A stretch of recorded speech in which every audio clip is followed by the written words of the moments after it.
How you doing, Andy Hood, Reno Devils Digest? How would you assess the performance of the secondary, not only going back to the last Saturday, but just really for the first half or so of the season?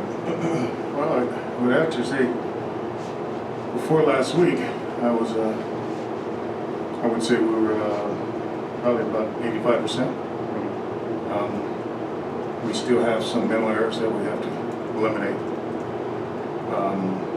If you'd have told me that in 6 games, or 7 games, we've got, I think, 7 total touchdown passes.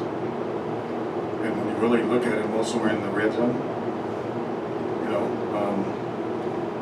big plays, we haven't given up too many. But at the same time, we got to buckle down and be a little bit more consistent. Donnie, Chris Hartman's out of the source. You mentioned some of the mistakes in that game and not having Chase Lucas and having left you a little bit thin there. Can you just maybe go through some of the challenges that presents? Well, I think the first thing that comes up is you got a 6-year senior that's played a lot of games, and you're without him. So you look at that probably number one. And then you look at the next thing is who's going to replace him. And you're always trying to figure out the guy that replaces him, is he prepared to play? And you do your best to make sure you can get him prepared. But it's nothing like being in the fire, so to speak, taking 400 or 500 reps as the year goes on, compared to all of a sudden you're in there for 1 or 2 against a pretty good team. So it gets a little stressful, but that's what we do every day. Is you have to get those young guys prepared, so you got to give them a chance to play. Is it particularly an issue on nickel downs when you have to put somebody out there who's younger, Jordan or Mason or well, in base downs, you don't worry about it so much because of the matchups. And then when you go to nickel, now the matchups become an issue, because normally that guy that comes in for them, the third receiver, he normally is the guy that gets the ball. Very seldom do you see him throw outside. They work the middle of the field and the option runs and things like that based on down and distance. So experience plays a large part of who you put in there, because that guy's got to be looking at film all week, trying to figure out if that guy moves and trying to defend him based on splits. Brittany Boyer, PHNX Sports. What would you say is the biggest focus on getting the guys to improve on throughout the rest of the year? What are you guys going to focus on the most, really, on working on? As a DB coach, I'm going to say eliminating the deep ball, for sure. You don't want the ball to go over your head. But besides that, it's got to be technique based on the coverage call. You got to coverage, you got to play leverage, you got to play technique, you got to have great eyes. And if I can work on those things for the next 5 games, I think we'll be a lot better. And Coach, kind of piggyback off that, how do you feel that the overall chemistry, with the secondary, the defense, but especially with the secondary, has grown from the start of the season until now? I think that room, I believe that room has come a long ways. Trying to figure out my personality, trying to figure out their personality, trying to figure out how we're going to put this whole thing together. I think they've come a long ways. And when you look at the teams we played, we've been in every game. It's not like we've been balls over our heads all the time. Now we got to tighten up sometimes and play better technique based on down and distance. But I think we have really good chemistry in that room. It's really been good. I was worried about it when I first got in there. Being that old dude that's coming back on the block, and then all of a sudden they keep talking about you've been in the NFL and all those things. They do forget that at one time I did coach college football. But I really believe chemistry's really good.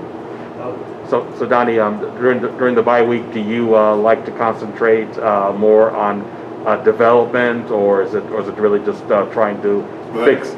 Yeah. I'm sorry. That's the primary goal as a secondary coach or any coach. You got to develop players. You have the starters, but to become a good player, you got to develop them. That means you got to give them chances to get in there, and you got to have confidence in them, because that's what breeds good players. I truly believe that, for me, I always thought a good coach is a guy that develops a player. You take a B and make him an A, you take a C and make him a B, you take a D and make him a B, not a C. You got to take a B and make him a D and make him a B. So it's all about developing players, no doubt. Chris? Donnie, some of the breakdowns that you talked about were on the outside were in off coverage. Have you thought that in off coverage or maybe in zone coverage they haven't been as consistent as in press coverage? I think what happens is, as the game gets going, a lot of guys will start out in press, and as soon as they get, let's say, beat on one play, what they tend to do is start backing up to gain their confidence back. So some of those plays really happened after we might have got beat on something.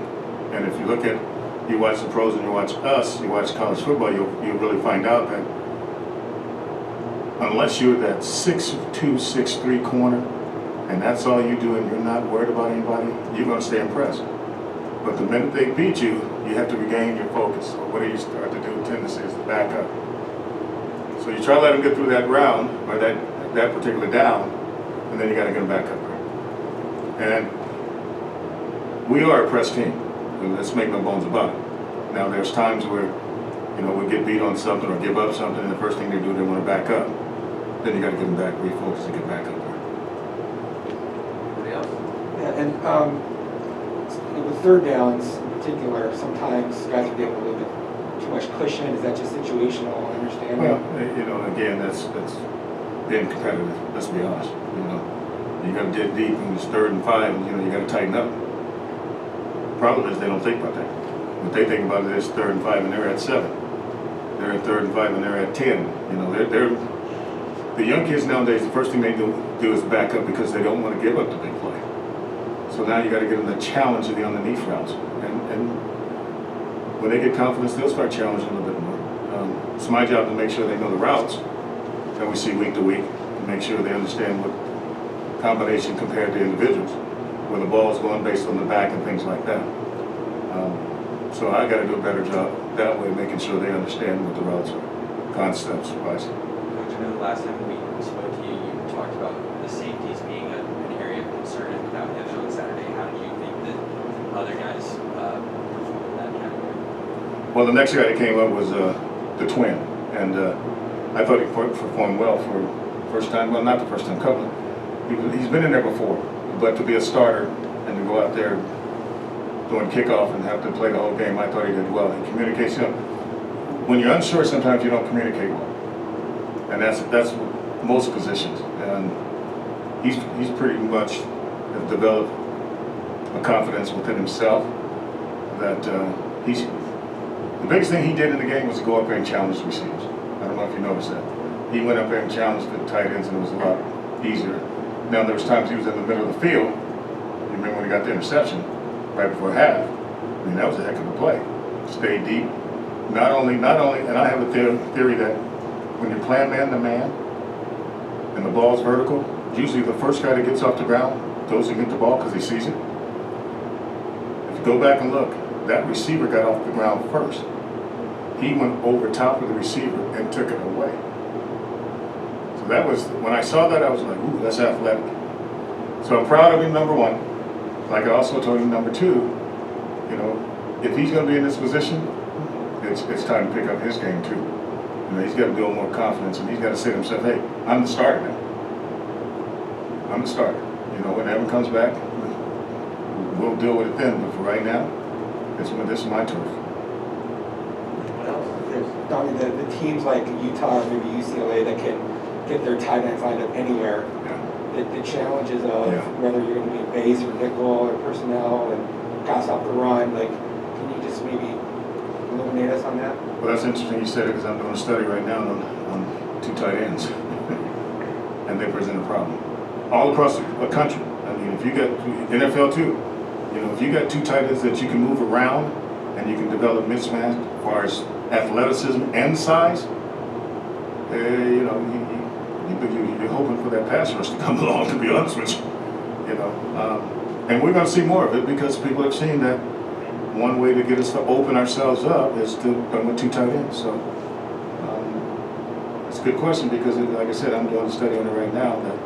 That's something we got to adjust to going down the road. Good. All right, bonus coverage. You talked about coaching college before. The team we're honoring next week at this game, Coach Snyder's Rose Bowl team. He was assistant coach on that team. How about that? So Are you gonna be in the locker room or gonna be out there? How about that? Yeah, that's interesting you say that, because I've been with Bruce a long time. I played for Bruce at Utah State. I coached at Bruce. He hired me a cow, and then he brought me here. So I stayed with him for, so I've been on Bruce for 1977. 1977. So. Bruce's youngest daughter, Paige, and her family will be here. Well, that'd be good. That'd be good. All right, man, and young ladies, Thank